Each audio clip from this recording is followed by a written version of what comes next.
as you can see, I'm still in Bangkok waiting for things in Shenzhen to get back to normal, but fortunately, I bought a few items for me to review.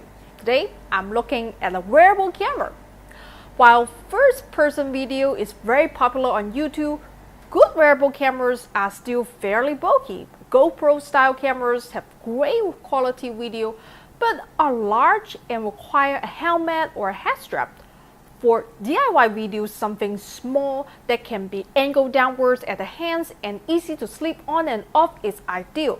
But so far, all the eyeglass and earpiece style earphones have been very cheap and poor quality. I've tried a few and been disappointed, but I'm hoping the latest wearable camera I picked up will be better. It's called the Ordro EP7. It claims to have a gimbal for mechanical stabilization and 4K video, but as we all know, specs don't always translate into results. So the only way to see is to unbox it, try it out, and see if this is going to be a good addition to the DIY vlogger's toolbox. This should be straightforward. Should be, yeah.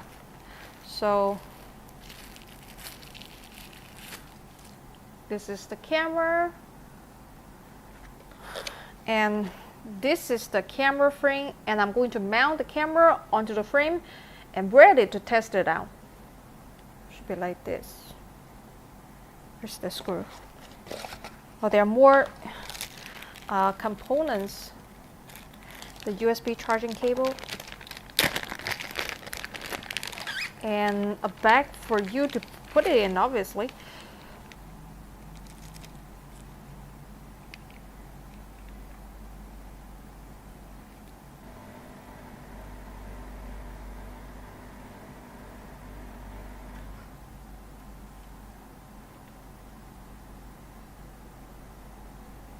Okay, let's give it a shot.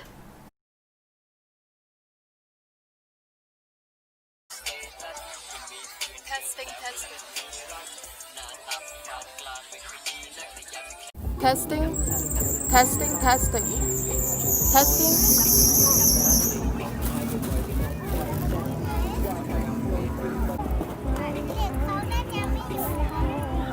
She got a lot of eyes and stuff.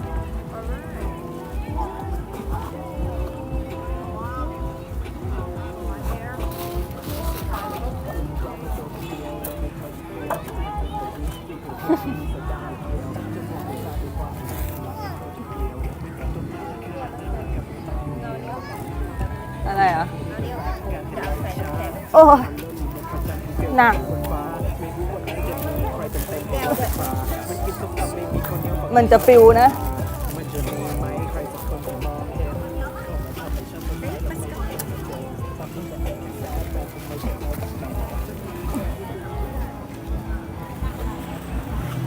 So right now we are at this beach called Chonburi.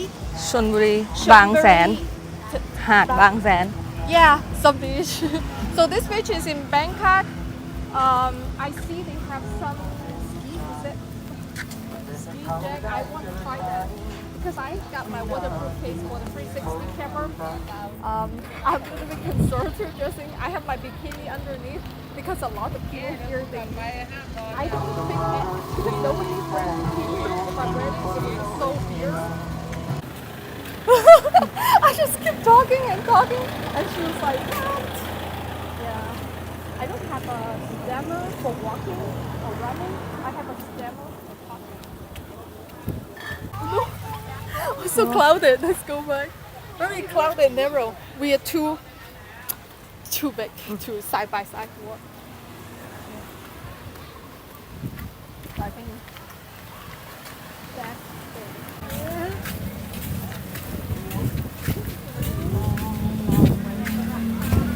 Go back, it will take like 1.5 minutes. There are no cars.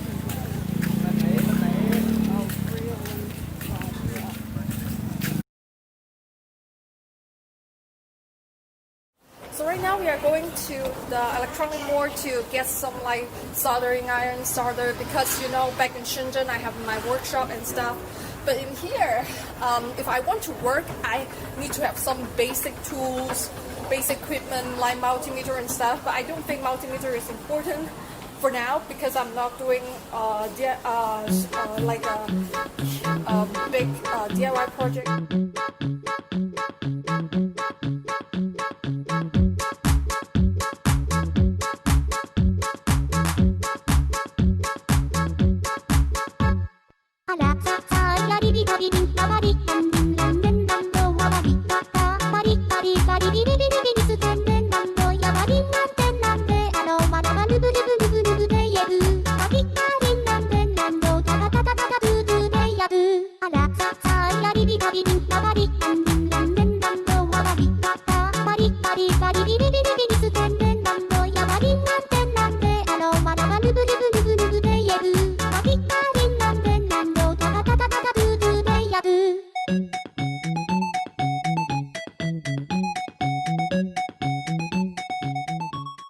If you are curious, that was MPE in Bamboo, Bangkok.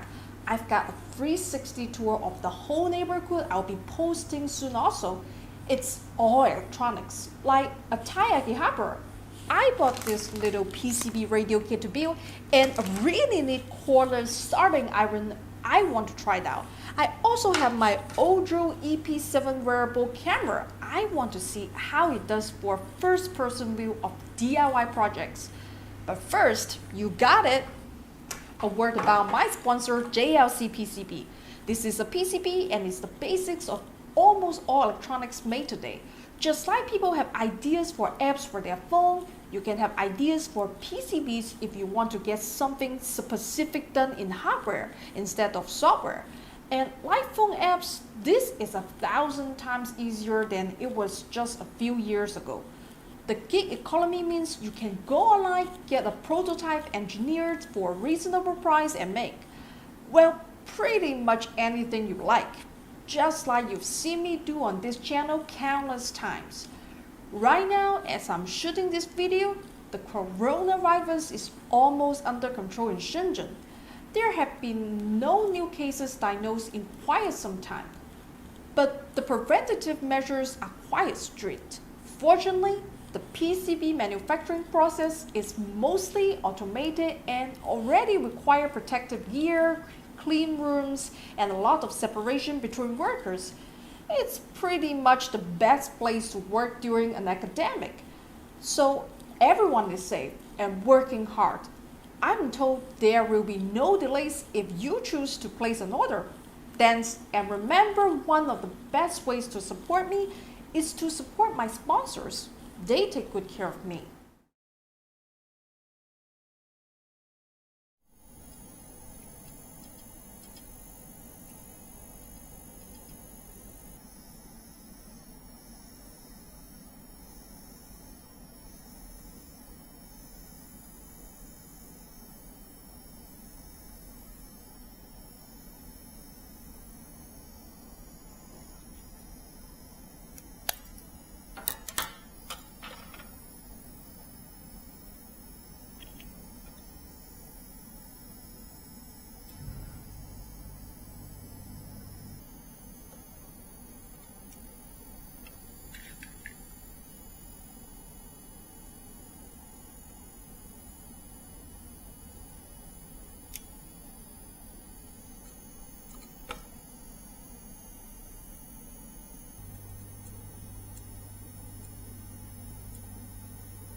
Okay, here's my feelings on this. The quality is just not quite there, at least not for it to compete with GoPro-style action cameras. The thing is, while I love my Hawkeye Firefly cameras and use them constantly, the heads, helmets, clips, and elastic head straps they attach to just aren't practical or comfortable for me while soldering. I would wear the Ordro in situations where I wouldn't wear any other camera. It is very comfortable to wear, although seems better suited for short hair. I don't really like to talk about these things, but it is relevant in this case. If you're looking for a wearable camera for bedroom stuff, just for fun, It's great for that provided you have fairly bright diffuse lighting. Now, it's absolutely critical that you change the Wi-Fi password so there's no possibility of someone accessing your video feed, and never leave cameras with compromising footage out in the open when you are not using them. The car or the camera need to go in a lockbox until the footage can be downloaded to encrypted storage. All this is not everyone's cup of tea, of course, but if you and your partner are looking for a comfortable, easy to wear couples camera to spice things up in the bedroom, are looking for professional quality video, and you absolutely respect each other's privacy and local laws, it's a really fun bit of kit. So I've heard, I wouldn't know. I'm pure and innocent. Awkward. Anyway, moving on. The Ordro claims to have a gimbal, but it's not an active moving gimbal like my Fimi Pocket, more the sort of shock mount. This really doesn't do a whole lot, and unlike the Hawkeye or the GoPro, it doesn't have any digital stabilization either. It does shoot in 4K though with a reasonable field of view, so you can do a bit in post-production to smooth things out. Battery life seems to be a bit over an hour, but I didn't push it. It also has a mini HDMI ports for video out, which I could see being useful for various projects. Final word. This is a fantastic form factor for tutorials and DIY, far better than bulky action cameras. If you have bright lighting is adequate for that, the camera is solid and well made. The app is well designed and easy to use. The controls on the cameras are reasonable. Unfortunately, this can't overcome the problem of relatively low quality video with limited stabilization. Anything shot in a sports or outdoor environment is likely to be a hopeless jumbo. Even for tutorials, it's not something that you could use as a primary camera for a whole YouTube video. Camera B or C at best, maybe picture in a picture. Its big selling point is that it's really comfortable to wear, so you can get video in situations where normally it's a hassle to rig things up. Okay, that's it for today. Big thanks to my sponsors JLC PCB and Creality 3D for letting me work remotely from Bangkok this month without all my equipment so I can stay safe. I'll be back in Shenzhen soon with more DIY videos for you. Until then, remember, if I can do it, anyone can do it.